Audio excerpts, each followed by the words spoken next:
झारखंड में सरकार और सिस्टम कैसे चल रही है, इसका स्वरूप और देखना है आपको, तो आप चले आइए झारखंड और छत्तीसगढ़ को जोड़ने वाले इस इलाके में।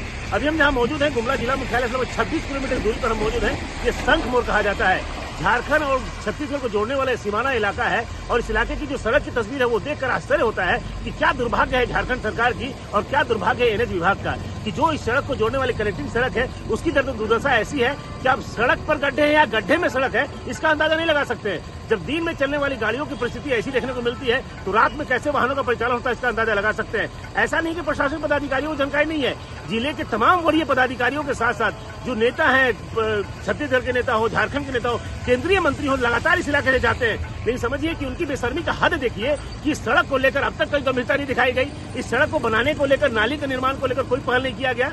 आपको जानकर आश्चर्य होगा कि कई बार यहाँ के लोगों ने इस बात को लेकर अनशन भी किया है, लेकिन अनशन वो महज एक आवेदन देने तक ही सिमट के रह जाता है। प्रशासनिक गंभीरता अगर होती तो इस तरह की तस्वीर बदल सकती थी।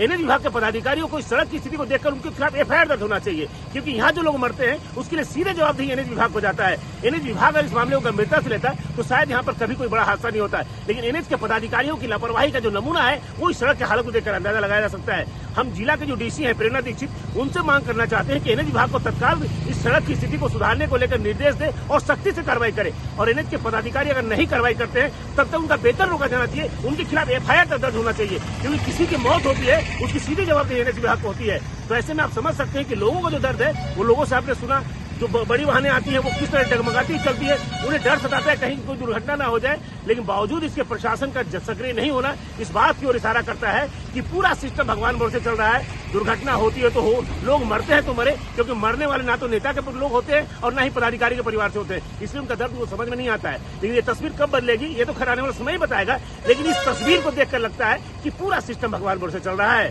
सुशील कुमार सिंह, गुमला। देखिए, अगर आप कमोबेश कहेंगे तो झारखंड प्रदेश में जो राष्ट्रीय मार्ग है, विशेषकर मैं रांची से गुमला लगातार आता हूँ, इधर आपका लोहरदगा वगैरह इधर बुला, जिस तरह से सड़क के हालात जर्जर है, केंद्र सरकार मुंह से बोलती है करती कुछ और है। हम तो कहेंगे कि झारखंड के साथ में सौतेला व्यवहार हो रहा है और जिस तरह रोड का स्थिति है, यहाँ के करोड़ों लोगों के साथ में एक तरफ से केंद्र सरकार का धोखा ही कहा जाए। इस तरह से बड़ी बड़ी बात कहती है केंद्र सरकार, नरेंद्र मोदी जी और गडकरी जी भी सड़क के बारे में बोलते हैं, लेकिन हालात आप देख लीजिए, राष्ट्रीय मार्ग की जो स्थिति है ये बिल्कुल ही झारखंड प्रदेश के साथ एक सौतेला व्यवहार की तरह है। इस राष्ट्रीय मार्ग में आप यहाँ पर माझाटोली सड़क को आप देखें जो आपका छत्तीसगढ़ को जोड़ती है।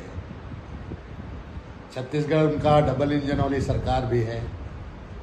यहाँ भाजपा के नेताओं को देखना चाहिए, बड़ी बड़ी बात भारतीय जनता पार्टी के नेता संसद बोलते हैं और उनका जो आप देख लीजिए कि ऐसा लग रहा है कि सड़क पर नाव चलने के जैसा पानी जमा हुआ है। जिस तरह से सड़क का जर्जर हालात है, ये बहुत चिंता का सवाल है। इनको भारतीय जनता पार्टी के नेता, चाहे छत्तीसगढ़ के नेता हो, उनके संसद, उनको शर्म आनी चाहिए। का स्थिति तो देख ही रहे हैं आप लोग, बहुत ही स्थिति खराब है। पानी जाम हो जाने के बाद में ना तो इधर आ सकते हैं ना उधर जा सकते हैं। यहाँ सबसे पहला तो नाली बहुत जरूरी है, नाली के बिना कोई काम नहीं हो रहा है। बगल में भी घर है, बारिश की वजह से सारा पानी घरों में घुसने लगता है और रोड पूरा बर्बाद है। और रोड पूरा बर्बाद ही है। तो हादसा भी होता होगा लगातार? हाँ, तो बहुत सा हादसा हुआ भी है, बहुत सा गिरा भी है, हम ही लोग उठाए भी हैं, भेजे भी हैं, लेकिन कोई देखने वाला नहीं है। तो और कौन है? कोई है ही नहीं, कोई आवे देखे तभी तो। चलिए, क्या नाम हुआ आपका? मेरा नाम मोहम्मद तस्लीम। ठीक है। इसकी स्थिति इतनी दयनीय है जो कहा नहीं जा सकता है। सबसे पहला तो कितने लोग का पैर हाथ टूटा होगा, कितनी की गाड़ी नुकसान हुई होगी, प्लस आपको मैंने बराबर कुछ न कुछ होते ही रहना है और कोई ध्यान नहीं है। नाली निर्माण के लिए कहते गए हैं, अभी तक कोई सुनवाई नहीं है इस पर। कोई देखने वाला नहीं है। कोई देखने वाला नहीं। लगातार हादसा हो रहा है। लगातार हादसा है। तो ये चिंताजनक विषय है, बहुत बड़ी चिंताजनक विषय है कि कभी भी कुछ हो सकता है। आप लोग तो शिकायत भी किए होंगे कई बार? बहुत। अभी आपको 21 कमेटी के दिन में भी शिकायत हुआ था इसका कि सर कम से कम उसको ठीक करवा दिया जाए, लेकिन कोई देखने वाला नहीं है। कोई देखने वाला। ये मेरा छत्तीसगढ़ और झारखंड का बॉर्डर हुआ और जगह का नाम हुआ शंख मोड़ मांझाटोली। यहाँ का रास्ता इतना खराब है कि आवाजाही में बहुत दिक्कत हो रही है, बहुत ज़्यादा ही परेशानी हो रही है। अभी फिलहाल में दुर्गा पूजा था तो मतलब आप हालत देख सकते हैं कैसा है, इतनी पानी जल भराव है यहाँ पे। मतलब कभी भी कोई बड़ा हादसा होता कभी है, भी बड़ा हादसा लगातार होता ही रहता है। होता ही रहता है। बाइक वाले अक्सर गिरते रहते हैं। हाँ।